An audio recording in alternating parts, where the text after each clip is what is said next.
Ladies and gentlemen, we got ourselves a really fun poison rogue build, using poison imbuements, traps, and stealth, with stacking your damage over time to give a solid single target DPS and even better AoE, leaving you with not only a really fun playstyle, but a hell of an effective one at that. Let's get into it. So starting off, I want to give a little overview on how this class plays out so you can produce the most DPS possible. So walking into a fresh pack of mobs, you're always going to want poison imbuement off cooldown, and when using this, you're going to want to spend those 2 charges on your main core ability, Twisting Blades. Don't spend it on dash or shadow step, as that's going to reduce your damage overall. And because your poison imbuement is going to be applying its base damage from your core ability, you're going to want to stack as much as possible when it comes to that core ability, whether that's through item contribution or just core damage increase modifiers from your gear. So yes, even though the poison damage and damage over time are going to be very important, do not sleep on the actual core damage of your Twisting Blades, as that's going to affect how much you're going to be able to do with your damage over time. Now, 2 other things that's core to this build is going to be, first off, Poison Trap. And yes, we're going to use this and make our first poison pool, but more importantly than that, and what I find is clutch with this build, is your Brutal Heart, and making it so that when you use a subterfuge skill, you're going to be leaving behind a shadow decoy that taunts the enemy, and it's going to explode for some damage. Now, the most important part to this isn't really the damage, but more or less the taunt, as this is going to allow you to group everything up and really open the window for successful AoE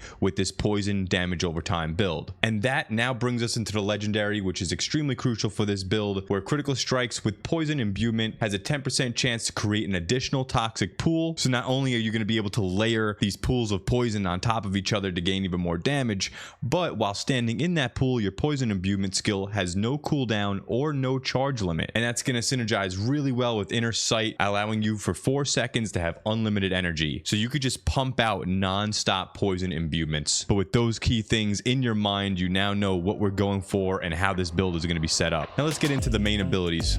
First off, we're going with Puncture. No surprise there. We're only putting 1 point into this. This is giving us a little bit more range and some vulnerability. We're going to be taking Enhanced Puncture and Fundamental Puncture. Moving down the tree, of course, we're taking Twisting Blades. You're going to want to max this out as much as possible. Some defensives here, I put 1 out of 3 in Sturdy and 3 out of 3 in Siphoning Strikes, giving us a little bit more survivability for us when we start getting into the higher end content. For our Agility skill, we're going to be taking 3 out of 3 in Weapon Mastery, just a straight up DPS increase, which you just can't beat. And we're going to be putting 1 out of 5 in Dash as well. Not done with this cluster yet. We're going to be taking 1 out of 3 in Concussive, as well as 1 out of 3 in Trick Attacks. Now for Dash, I didn't go down a tree at all, but if you do decide to, I definitely would consider Disciplined Dash, as that's going to give you a slow and a dazed, which is going to work hand in hand with the Tricks Attack talent we just spoke about. But I honestly don't feel like you need it.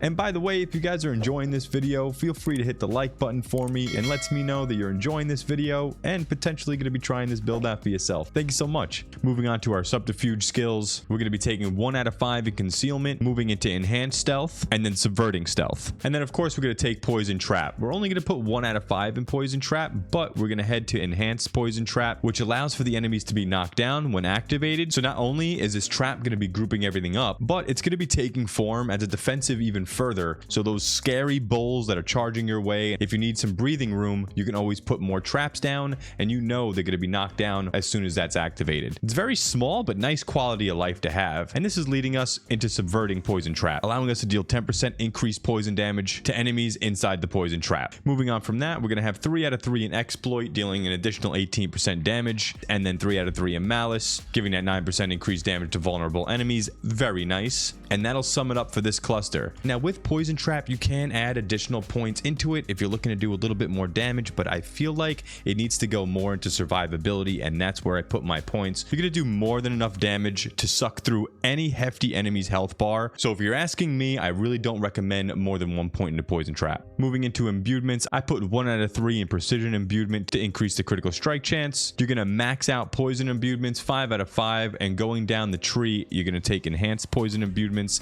and Blended Poison Imbuements, making it so that any critical strikes with your Poison Imbuement skill deal 75% increased poison damage. And then you're just going to crank your poisoning damage output it with deadly venom. Try to get as many ranks as this as you can. My armor is contributing an extra 3 points, so I have 6 out of 3 in deadly venom. You're going to take 1 out of 3 in alchemical advantage, making it so you gain 1% increased attack speed for each enemy you have poisoned, up to 15%. And with the amount of pools and enemies that you're going to have poisoned, this is going to spread super quick and you're going to have a lot of uptime on this. And then we're moving into debilitating toxins, where poisoned enemies deal 15% less damage. So a nice defensive in this cluster that you need to pick up. Moving on from that, we got our ultimate skills, which we're not really taking, but we're going to be taking a lot of the roundabout nodes in that vicinity, starting with 3 out of 3 in innovation, giving us a 30% chance to gain 8 energy. We're going to put 3 out of 3 in trap mastery, which is actually going to work very well with the legendary we have on hand, because that gives us a 10% chance when we critical strike to add an additional poison pool. We're going to take 1 out of 3 in adrenaline rush, as we're always moving around, so a little bit extra energy never hurts. And then we'll take 3 out of 3 in haste, giving us some additional movement speed or attack speed depending on where your health is sitting. And for our key passives, I'm going with momentum, giving us 20% damage reduction, always a winner, but most importantly increasing our energy regeneration by 30%. And this, going hand in hand with our specialization inner sight, just really has a nice balance with each other, because either you're gaining a 30% increased regeneration on our energy, or it's going to have that opportunity to be unlimited to drop more poison pools when using more of our core abilities. Another one that will work is combo points. Combo points is fantastic because, as we said, the base damage over time from your poison abilities is coming from how hard you hit with that core twisting blades, which this is going to increase. But honestly guys, for myself, nothing beats the feeling of that inner sight proc. When you have unlimited poison imbuements, you're just able to stack non-stop poison onto the target, and this pretty much makes any single target encounter a breeze. Now let's jump into the legendaries to really round out this build and make it the powerhouse that it is. Starting with the headpiece, you go with the aspect of the stolen vigor. As for each stack of the momentum key passive, this is going to heal you for X amount per second. You can't beat this. This is going to really up your survivability if you're having a hard time. Stick this on your headpiece, you're going to be a happy camper. For the chest piece, we're going with the classic disobedience aspect. You can't beat that. For our gloves, we're going with the accelerating runic gloves. This is going to make it so our critical strike with core skills increases our attack speed, which is a very nice bonus to have. For our pants, we're going with the Doom of Might, making it so that basic skills grant an additional 20% damage reduction. This is key. We're squishy. This helps to fix that. For our movement speed, because we put so many points to increase our critical strike chance, we're going to have the Wind Strikers Adventurer's Boots, making it so that critical strikes grant movement speed for 1 second up to 6 seconds. For our neck piece, this is where I decided to put the aspect of the Protector, and this is where I chose to put our Wrathful Heart, and I chose the one where your damage over time effects are increased by X amount for each crowd control effect on a target. But more importantly, bosses that aren't affected by stagger and crowd control, they're going to instead take a base 143% increased damage from your damage over time effects. For our ring, we chose the Blast Trapper, making it so that dealing damage with your trap skill has a 50% chance to make everything vulnerable. This is a very nice structured way to always be able to apply that vulnerable. I highly recommend this one. And for our next ring up, we're going to be going with the Circle of Corruption, making it so that the imbuement skill effects gain an additional 40% increased potency against those vulnerable enemies. And then the most important thing for this build, I can't stress it enough, is that Brutal Heart, making it so that your subterfuge skill leaves behind an unstable shadow that taunts the enemy. It'll explode after 4 seconds, dealing some decent damage. This is key. This is your round up ability to gather all the mobs in one area, place your trap, and to really set up any encounter you're about to walk into. Moving into our weapons, we have the Edgemaster's Bow, making it so that skills deal 40% increased damage based on your available primary resource when cast. Our main hand weapon is going to be Bursting Venoms. This is what's going to allow us to drop pools all over the place, making our poison imbuement skill have a 10% chance to create a toxic pool. But not only that, when standing in that pool, your poison imbuement now has no cooldown or no charge limit. And last but certainly not least, we're going to be going with the Blades Dancer aspect, allowing the twisting blades to orbit around you for a short period of time. And now something to keep in mind with this as well is that the orbiting blades around you are also going to be adding to your damage over time. When you're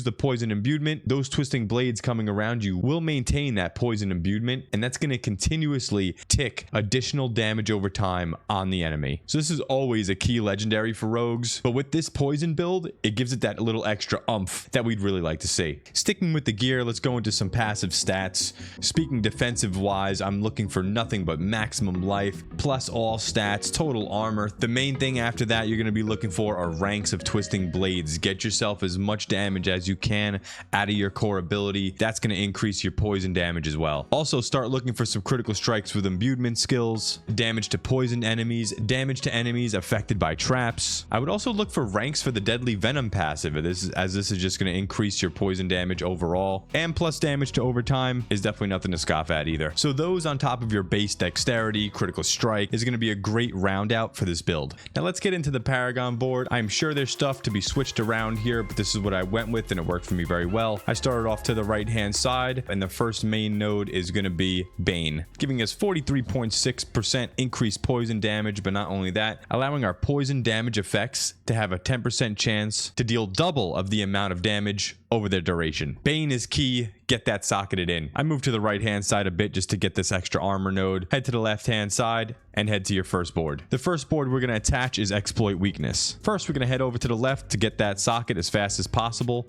and we're going to be putting Combat, giving us 73% increased critical strike damage and allowing skills that critically strike to restore 12% of that energy cost. Now this specifically does take intelligence to fill out, so I went down to dosage to pick up the extra 10 dexterity, but more or less just to get that magic node that gives us the intelligence and the critical strike damage. We're going to head back up to the left hand side to grab Artifice. Can't beat some additional vulnerable damage. We're going to swing all the way to the right hand side to grab Exploit. This is an absolute banging node. You need to pick this up, so grab this. And since we're so close to the legendary node from this, we'll pick that up as well. And we're going to be passing the rare node Unsatiable, so scoop that up as well. From there, we're pretty much going to head out. I did decide to go up just a few more nodes to grab Hunter Killer, which is a huge 32% increased damage to elites.